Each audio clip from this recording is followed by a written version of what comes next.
are joining us online, feel free to pick one up next time you're here.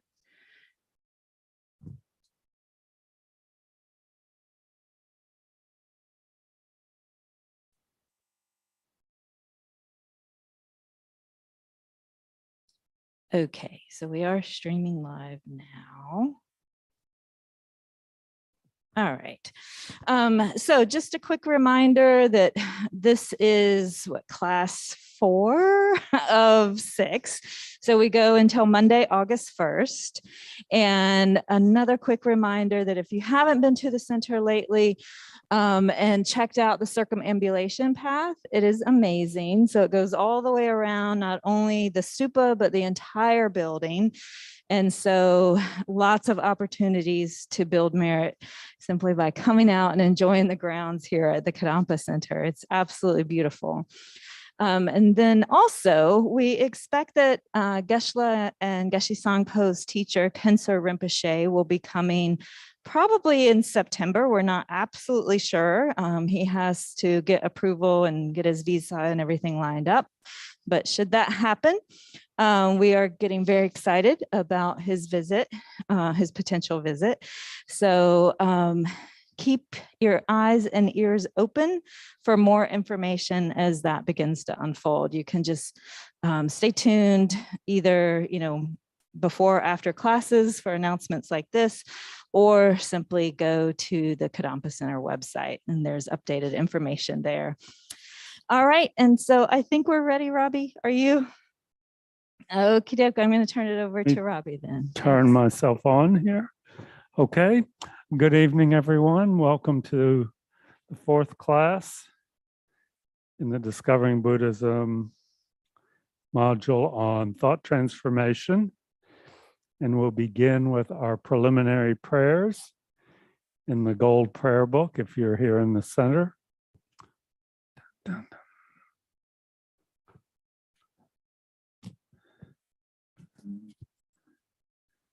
On page 34, we'll start with taking refuge and generating bodhicitta 3 times in English.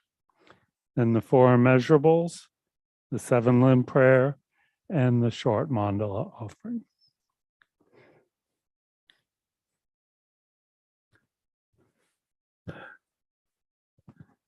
I go for refuge until I'm enlightened to the Buddha, the Dharma, and the Supreme Assembly. By my practice of giving and other perfections, may I become a Buddha to benefit all sentient beings. I go for refuge until I'm enlightened to the Buddha, the Dharma, and the Supreme Assembly. By my practice of giving and other perfections, may I become a Buddha to benefit all sentient beings. I go for refuge until I'm enlightened to the Buddha, the Dharma. By my practice of giving and other perfections, may I become a Buddha to benefit all sentient beings. May all sentient beings have happiness and the causes of happiness. May all sentient beings be free from suffering and the causes of suffering. May all sentient beings be inseparable from the happiness that is free from suffering. May all sentient beings abide in equanimity, free from attachment for friends and hatred for enemies. Reverently, I prostrate with my body, speech, and mind. I present clouds of every type of actual and imagined. I declare all my negative action accumulated since beginningless time, and rejoice in the merit of all holy and ordinary beings. Please remain until the end of cyclic existence and turn the wheel of Dharma for living beings. I dedicate my own merits and those of all others to the great enlightenment. This ground, anointed with perfume, strewn with flowers, adorned with Mount Meru, 4 continents, the sun and the moon. I imagine this as a Buddha field and offer it. May all living beings enjoy this pure land.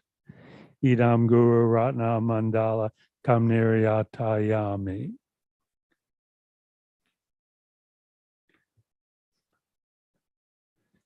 So now we'll begin with our first meditation of the evening.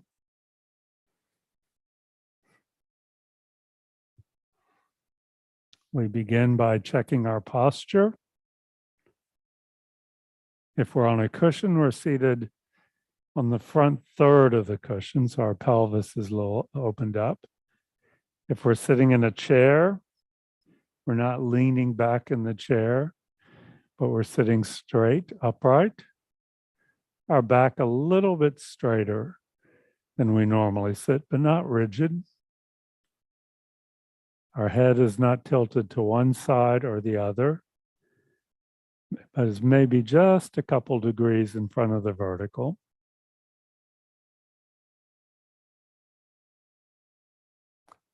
Our eyes are either lightly closed or just very slightly open, so the small amount of light comes in.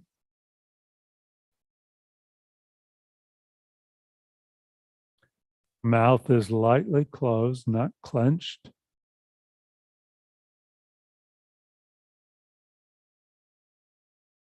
Our tongue is on the hard palate behind our upper teeth.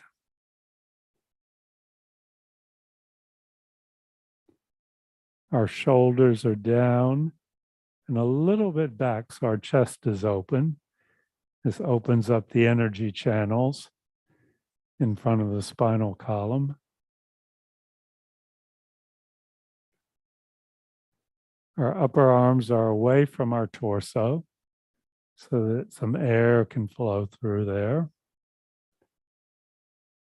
Our right hand is on our left with thumbs touching slightly below our navel.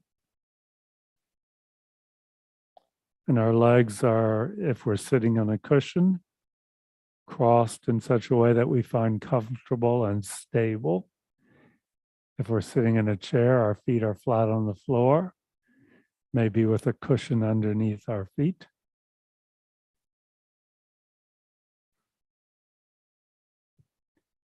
So just scan your body, starting at the top and working down, and identify any sources of tension or discomfort and address those now so they don't become an issue during the meditation to follow.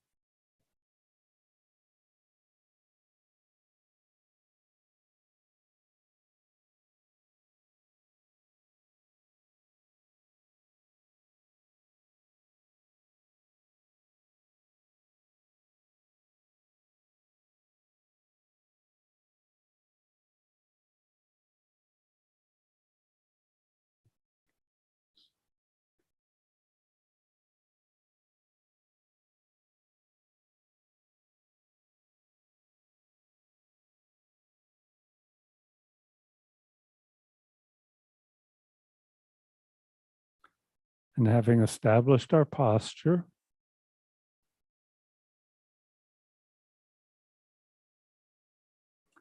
we take 3 deep breaths from the abdomen, with the stomach expanding on the in-breath and contracting back towards the spine on the out-breath.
And we allow our breath to return to its normal pattern And we begin, as always, by setting our motivation.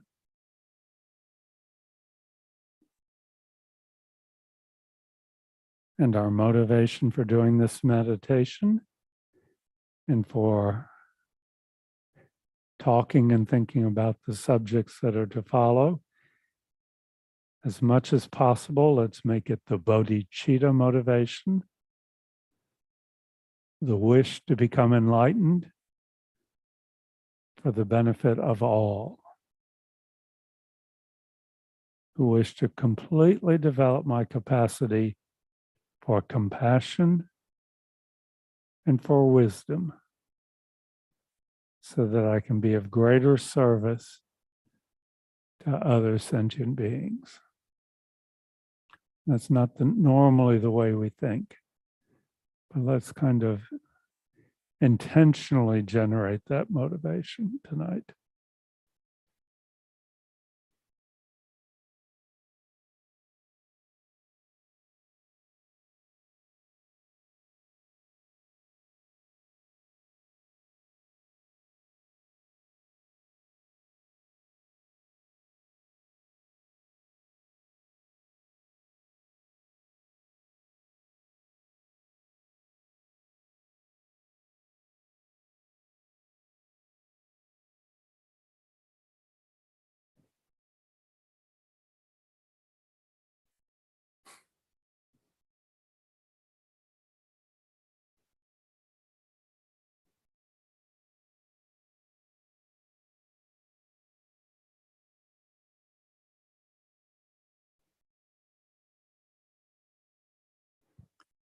And having set our motivation, we begin the actual meditation. So for the next 7 or 8 minutes, we're just going to place our concentration on the breath, the physical sensation of air moving in and out through our nostrils. Direct perception of that. This is developing our ability to concentrate. So we're developing that skill by working with the breath. And as we proceed along our spiritual path, we'll use that ability to concentrate, to pay attention to other things, particularly to the thoughts in our mind. And that's really what this module is about. We take this ability to concentrate and look at the thoughts in our mind as they arise and identify whether they make us happy or whether they make us unhappy. But that's not what we're going to be doing here. We're just going to practice concentrating, which doesn't mean we grit our teeth and get all tense. We just become a little bit more focused, but a relaxed kind of focus. Mind on the breath. Just gently placing the concentration, the awareness on the movement of air in and out through our nostrils. And every time our mind wanders off to something else, we gently come back to the breath over and over and over again.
And as always, we end our meditation with a dedication. We acknowledge that we've created a positive imprint on our mind stream just by developing the ability to concentrate. That in and of itself is a virtuous action, and it makes a positive imprint on our mind stream. And may we think, may that positive energy not be lost, but may it ripen in the future in a way that benefits all sentient beings.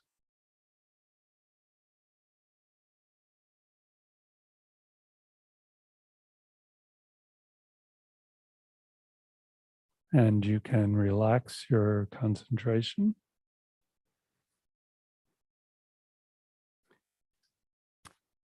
And now we'll read together the root text, the 8 verses of thought transformation.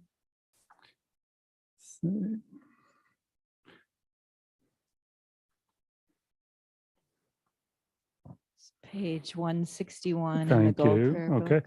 In the gold prayer book, page 161.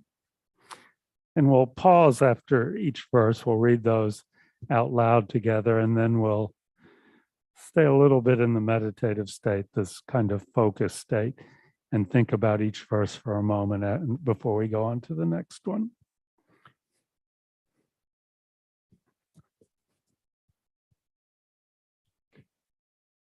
Determined to obtain the greatest possible benefit from all sentient beings who are more precious than a wish-fulfilling jewel, I shall hold them most dear at all times.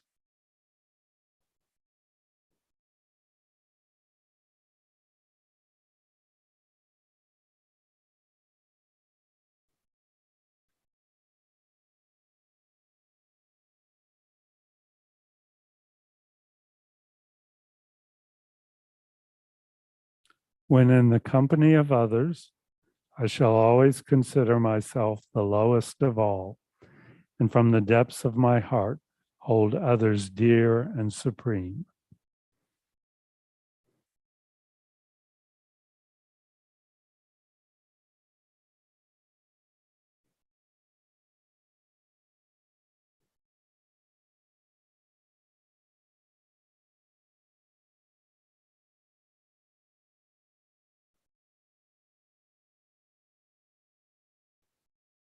Vigilant, the moment a delusion appears in my mind, endangering myself and others, I shall confront and avert it without delay.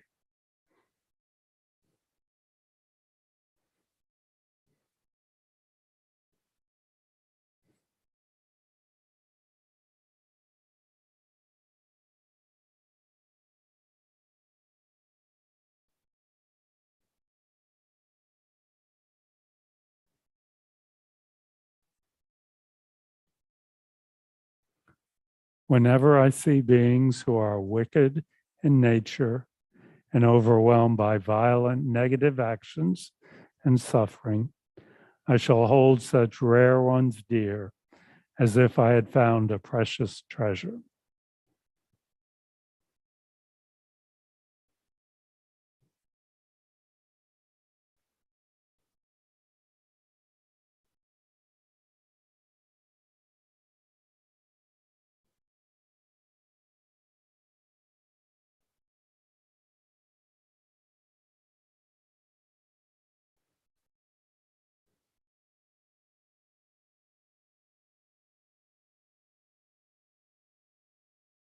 When, out of envy, others mistreat me with abuse, insults, or the like, I shall accept defeat and offer the victory to others.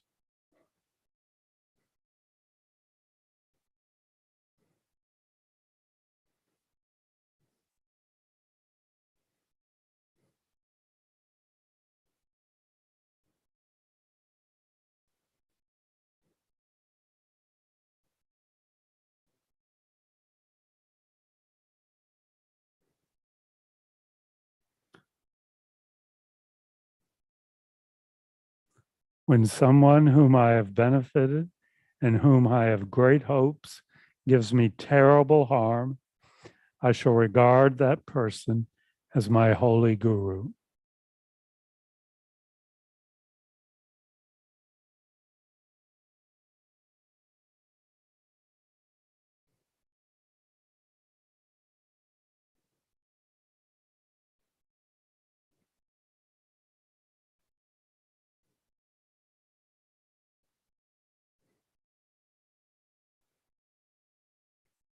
In short, both directly and indirectly, do I offer every happiness and benefit to all my mothers. I shall secretly take upon myself all their harmful actions and suffering.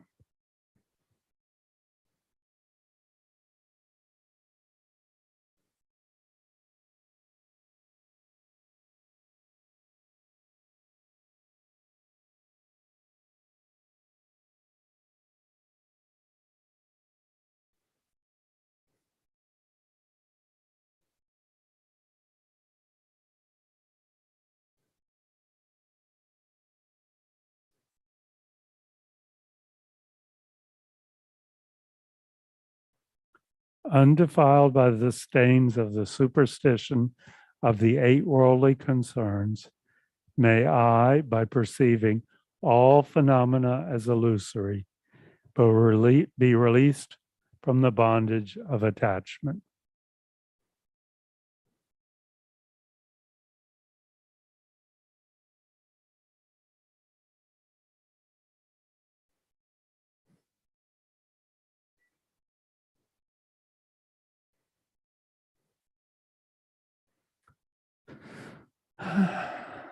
Okay. So nothing really complicated in those 8 verses. Quite simple, but pretty much antithetical, the exact opposite of the way most of us think most of the time. And they seem completely almost unnatural or perverse in a way. And we can say, oh, that would be nice to think that way, but that's not my mind. And that's based on a false concept, really, of what our mind is like. How many people took the first module, mind and its mind and its potential? Anybody in here take that one? Yeah. So it's really based on what was discussed in that module. And if you didn't take that, the Buddhist concept of the mind is that it's much more flexible and malleable than we imagine it to be. Our concept of a fixed mind with fixed likes and dislikes is a fallacy, according to the Buddha. Our mind has an infinite potential to change into anything we want to change it into. There is nothing that cannot be removed or eliminated from it if we don't want it there. And there's nothing that cannot be placed there if we would like to place it there. It's that potential for ultimately complete Buddhahood that is the amazing thing about our mind, that nothing is fixed or solid or permanent about it. And we certainly think that we have habitual ways of thinking that I am an angry person, or I am a kind person, or I am a depressed person, or I am this. And that's really just acknowledging habitual ways we have of thinking. They're just habits, like smoking or biting our nails or eating candy. And though difficult though it may be to do, we can change our habits. We can eliminate those habits that don't bring us happiness, which thoughts motivated by anger, attachment, and ignorance do not bring. If we think they do, that's a misconception that we need to address. And we can create new habits along the lines of what we read about in the 8 verses, where these kinds of thoughts arise as easily and spontaneously and as frequently as the thoughts now we have of anger or irritation or impatience or jealousy. Now, it doesn't happen overnight, okay? It's a long, slow process, and nobody else can do it for you. It involves working with your own mind. What Lama Yeshe, who is the founder of the FPMT, the organization that we're part of, described as being your own therapist. It involves being willing to look at your mind, identifying those thoughts that cause problems for you, and replacing them with thoughts that bring happiness. And it's a process that we can do, and it's available to all of us. And there's nothing mystical or woo-woo about it. It's just very down-to-earth psychology 101. Get rid of the old habits and replace them with the new habits. But it's difficult, okay? Not saying it difficult in that it's long, hard work. And one of the first tools we have to bring to that task is the ability to concentrate. Because most of the time we don't even notice our thoughts till we're thinking about them in the past. Oh, I was thinking that at the time. Or I thought, God, I didn't realize that. That's what I was thinking. They've already kind of arisen. We've developed a story about them. We've elaborated on them. We've given them some context. We've given them some justification. And then we may have even spoken based on them or acted physically out of them. As we develop our ability to concentrate, we see these thoughts sooner and sooner in the process of arising. Okay, and just being aware of them doesn't make them go away completely, but it does. That's the first step in lessening their strength. Just being aware of it, say, "Oh, that's anger." I thought that was, I thought that was justified response. No, actually, if I look at that, that's anger. Okay, I'm really irritated with that person. Okay, it wasn't just being correct or being right. There's really some anger there, and we identify these thoughts sooner and sooner. First, we do it on the cushion because that's kind of a contained, controlled laboratory or whatever you may say. Meditation is about doing the practice so we have these skills when we get up off the cushion and go to work and come home and interact with other people. We can bring those tools into practice. Seems quite artificial at first, but with time, it really becomes a natural process. So the concentration that we develop first by looking at our breath and then bring it to the other thoughts that come to our mind is a necessary tool in transforming the thoughts, in developing these new habits that will make us happy and ultimately allow us to be of greater benefit to others. Okay, so it's a tool that we're developing. And then we identify these negative thoughts, and then we can kind of force out the positive thought. And it seems very artificial, unnatural to think this way. Seems like a joke sometimes.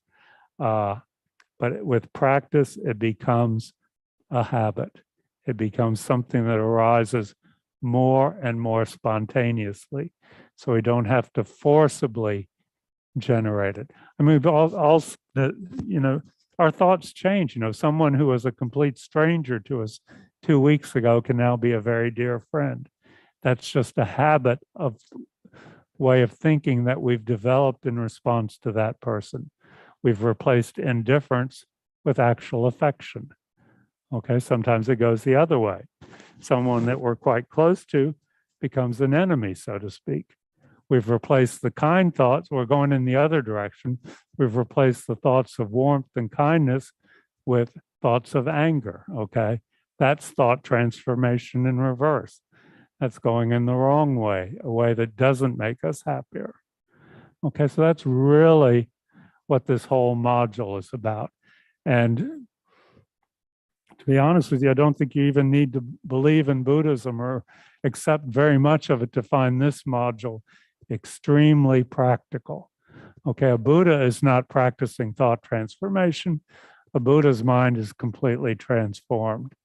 these negative thoughts never arise, there's no karma for negative thoughts. So this is something to help us along the way on the path as we progress towards enlightenment. Do we have any questions about anything I've said tonight or in the past couple evenings? We do have a couple of questions on Zoom. So Okay. Manisha, if you would like to unmute, feel free to ask your question. Okay, hi. Thank you. Thank you. So I have been meditating on the principles, the 8 principles, and it's worked so far for me, like 1, 2, 3, 4. When it comes to 7 and 8, it's not today. I know we're doing 5 and 6, but 7 and 8, I would be like, definitely, like, I have questions about attachment. I have questions about how do I forgive, blah, blah, blah, like mother and blah, blah, blah. And anyway, so I'll come to that. But I specifically today, you talked about habits. And I want to mention that I am from the East, like I was born and raised in the East, and I moved to the West. And I developed a habit of enjoying wine, drinking wine. Mm-hmm. And I do not appreciate that about me, but I think what happens is I recognize that I substituted this for my companionship, feeling isolated, and then the attachment grew. The relationship with that consumption took various roles, and I recognize that. But I do also recognize it's not a healthy habit, and especially when I get into a creative process of creating an art, I am not sure what went wrong here, and I'm trying to identify and recognize that what can I do in terms of my practice just when the urge arises to, so for example, it's usually in the evening, I recognize that, and how can I break that pattern? And I have been reaching out to, initially it started with isolation, and then trying to reach out with the community, blah, blah, blah. You don't find your right community to belong to. I recognize meditation, blah, blah, blah. I mean, this is my true self. And I wanted to come to Kadampa Center today. And I'm like, no, I can't go there. I mean, it's too late. And I did drink some wine. So I want to break that habit. I want to know, what can I do to change, does that, I don't know how to frame it, but. Well, thank you for the comment. Thank you for your openness. I mean, it comes across as a issue with attachment. And so attachment is defined as overestimating the good qualities of an object. There may be some good qualities there, but we overestimate them. And the antidotes that were given, I don't know if I can go into your particular case a whole lot. I'm just giving you the party line here. The antidotes to attachment are to look at the problems that are caused by the object of attachment. Be really honest with yourself. Evaluate, how does this help me? How does this hurt me? To look at the impermanence of the sensations that come from the object of attachment, that whatever good feelings we get do not last. And then ultimately look at the emptiness, the lack of inherent existence of the object. So I'm really just giving you very general ideas about ways you can approach this. But if you look at some of the teachings of the Buddha on attachment, I think that's where I would start looking in your case. Okay. So what would be the meditation practice? Well, you would deal with the actual object here that you're attached to. And once you've developed your concentration, look at the problems that it causes and be very honest with yourself. I mean, there's nothing mystical about that. I think we've got a comment here in the room. Yeah. Yeah, I just wanted to mention there is a group that meets here on Friday nights. It's not a Kadampa Center group, but we host the group here and they talk about a lot of that particular topic. So if you wanted to go to the Kadampa Center website and look on Friday evenings, you could find out a little bit more about that group. Okay. Thank you. Yeah, Thank you. I'm going to ask to move along here but thank you again. Thank you very much for the comment. I appreciate it. Let's see, we've got a hand up over here. Robbie, I was trying to explain this class to someone, and I was trying to talk about how you should hold those who are a problem as precious jewels and as gurus. And their response was, there's not enough time or energy. Why don't I just gravitate towards better people? How would you answer that?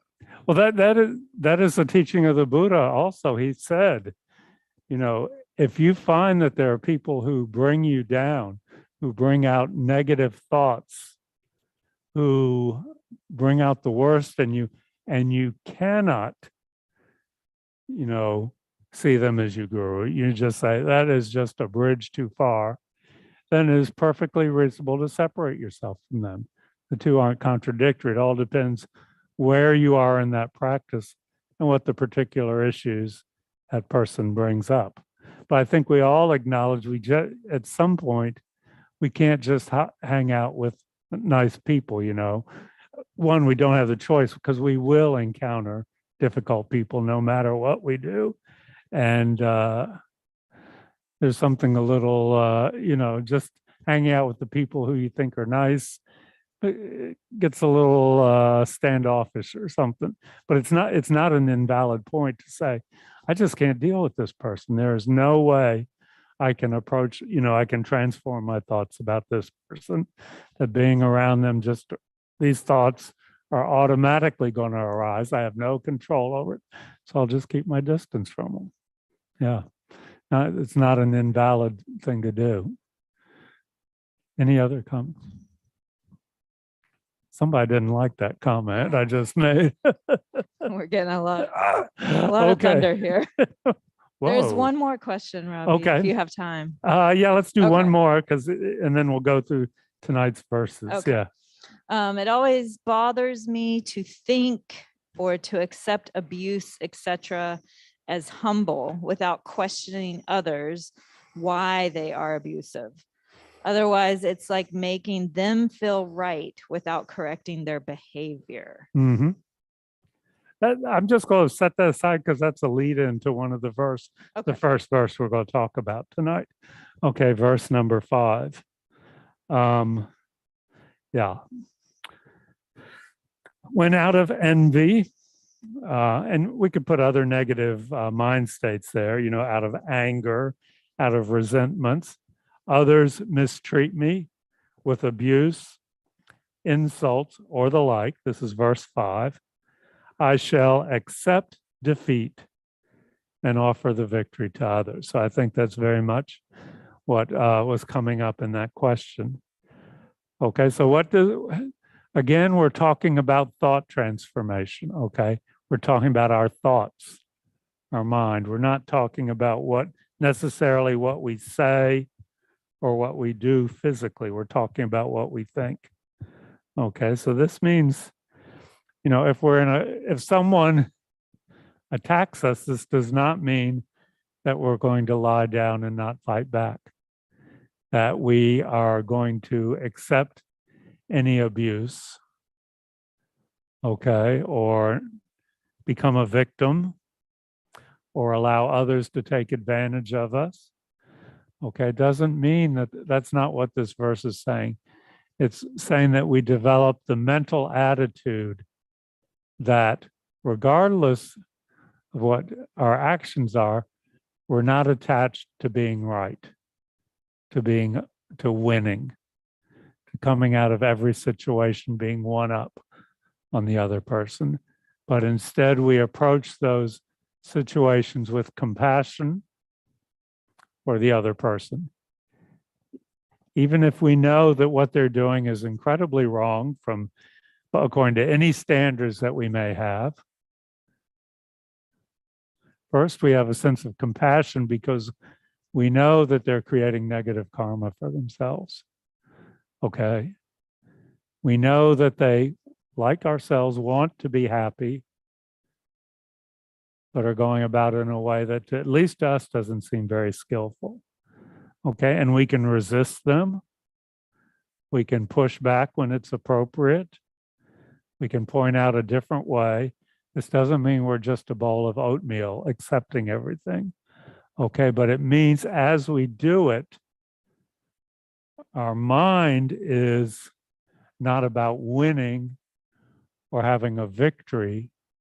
Our mind is motivated by compassion. Okay, by a sense of giving to that person, even when we're being abused, and we know we're being abused, and we're going to resist it as hard as we can, or we see them abusing someone else. That may even be a more powerful situation. Doesn't mean we don't step in to stop the abuse, but we do it with a mental attitude that's motivated by compassion for that person, not by attachment to I'm right, I'm doing a good thing, I'm being virtuous, but about I want that, even that person, to be happy. And maybe frequently the best thing we can do is to physically stop someone from doing a negative action. If they were going to hit someone or attack someone or kill someone, to actually jump in and stop that action could be incredibly compassionate. Okay, so this is about what is our mind like in those situations. It's not a mind of anger. It's not a mind of hatred.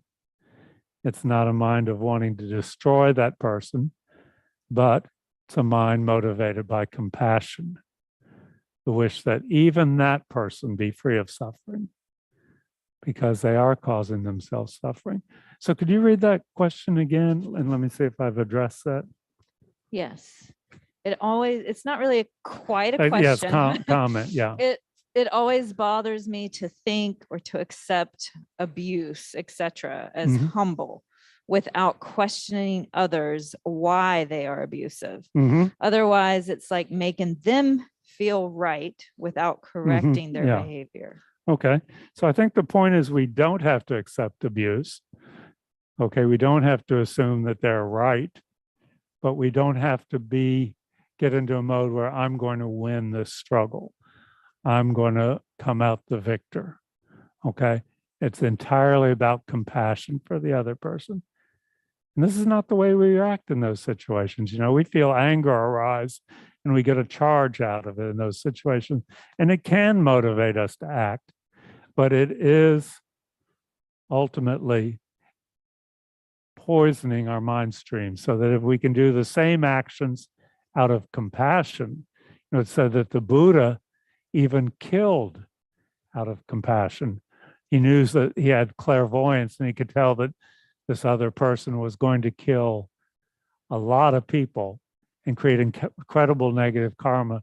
So the Buddha actually killed that person before he could kill all these other people. And that was done out of complete compassion. Now, this is where you can, you know, this is dangerous, okay? I don't think most of us are at that state. And you can fool yourselves.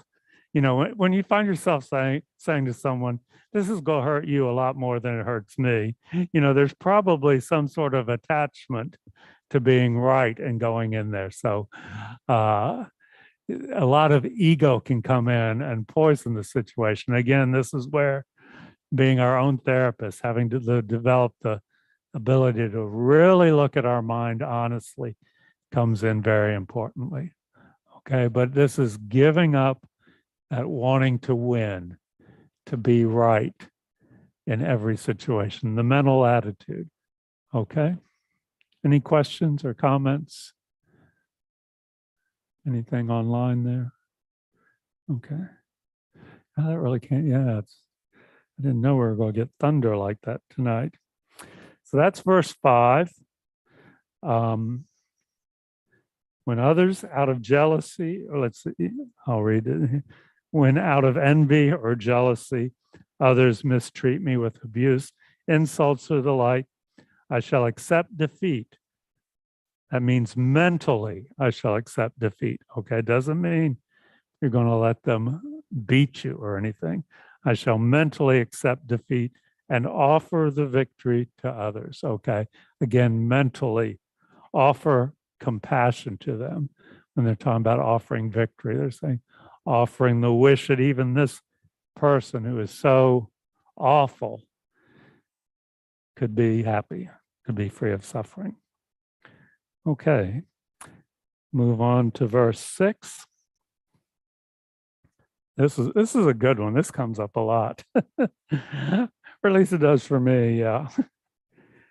When someone whom I have benefited and whom I have great hopes, okay, that means we're talking about attachment there, okay?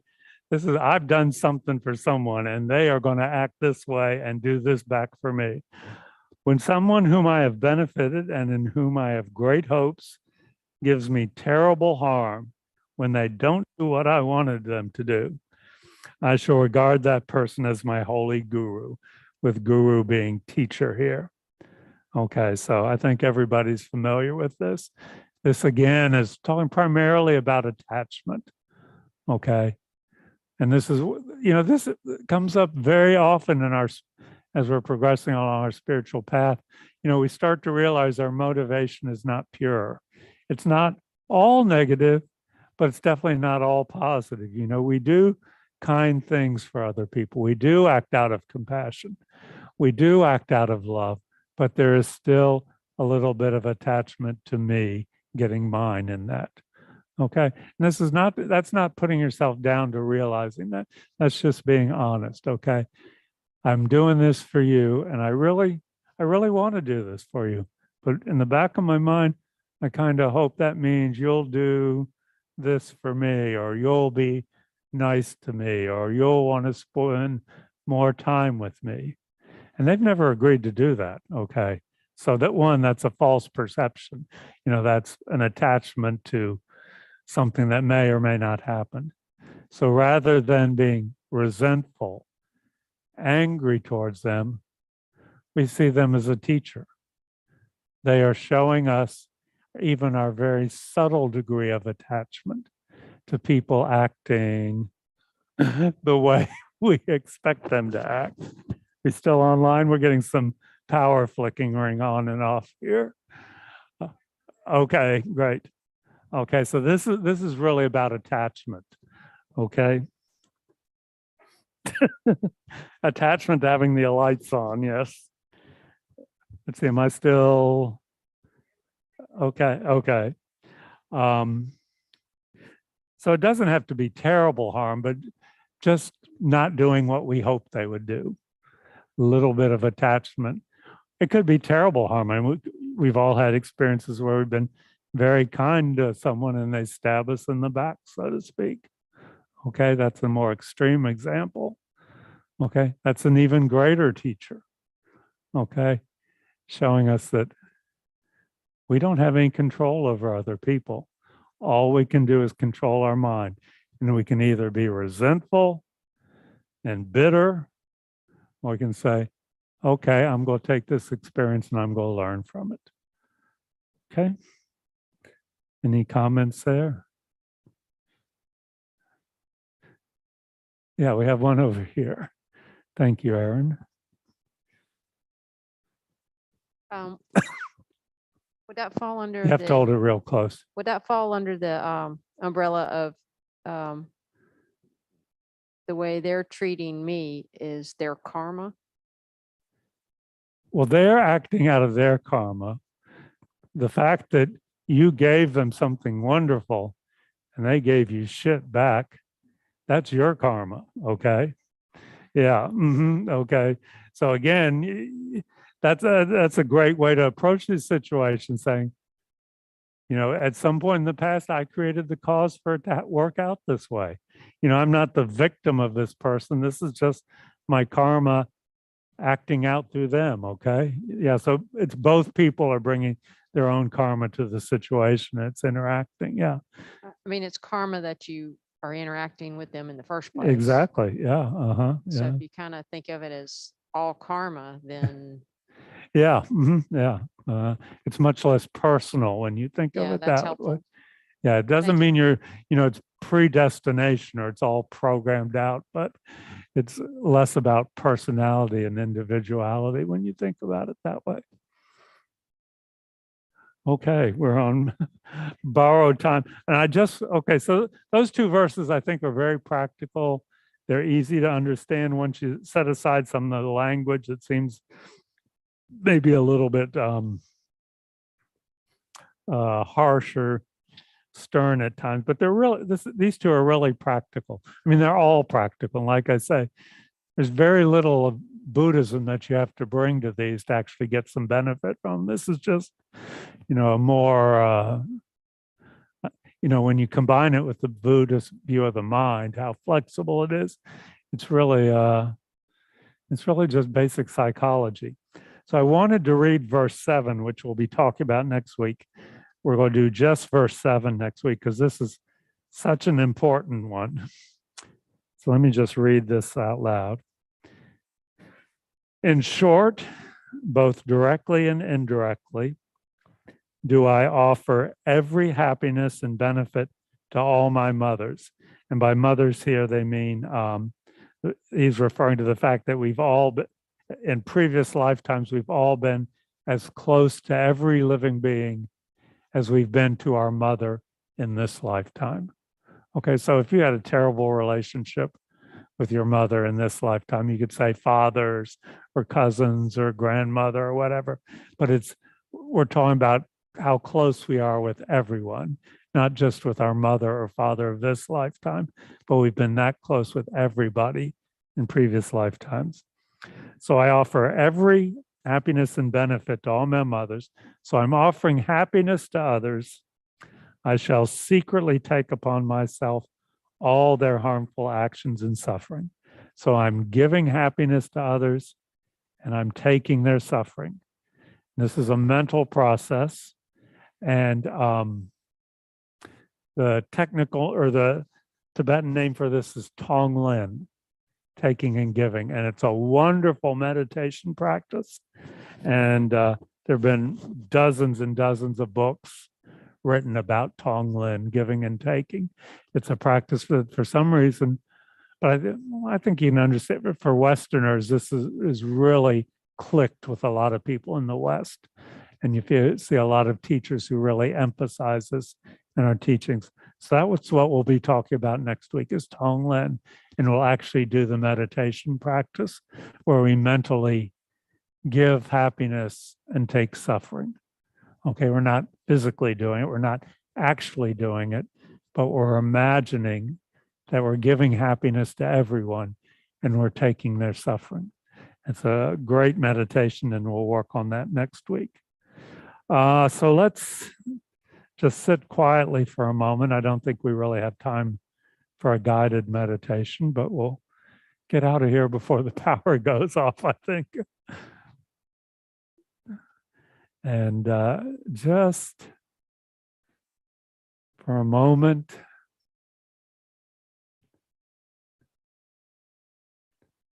let's just think about in our interactions with others. I think the message from these two verses we talked about at night is not to be attached. Not to be attached to being right. Not being attached to winning. Not being attached to others acting the way I think they should, or responding to my actions in the way that I think is appropriate. Yeah. And that first comment we had tonight, attachment. So everything really tonight has been around the theme of attachment, which means overestimating the good qualities of something, of overestimating how beneficial it is to win. No, don't be so attached to that. Don't cling to other people acting in a certain ways. So you can relax your concentration. So again, the homework is to continue with the readings. Meditate 6 times this week, 3 times on verse 5, 3 times on verse 6. And then when we come back next week, we'll work on verse 7, and that'll be a full class doing the actual Tonglen meditation. And thank you for the comments and questions, and drive carefully in the rain out there. And we'll see you next week. Okay? Thank you, Robbie. Mhm. Thank you. Thank you, Robin. Thank you, Linda. Good night, Thanks, everyone. Robbie. Linda. Good Thank you, night. Robbie. Good night. Thank you, Linda. And Thanks, everyone, for coming tonight. Do drive safely. Yeah. I'm not sure if it's still raining out there. Good night. See y'all. Good night.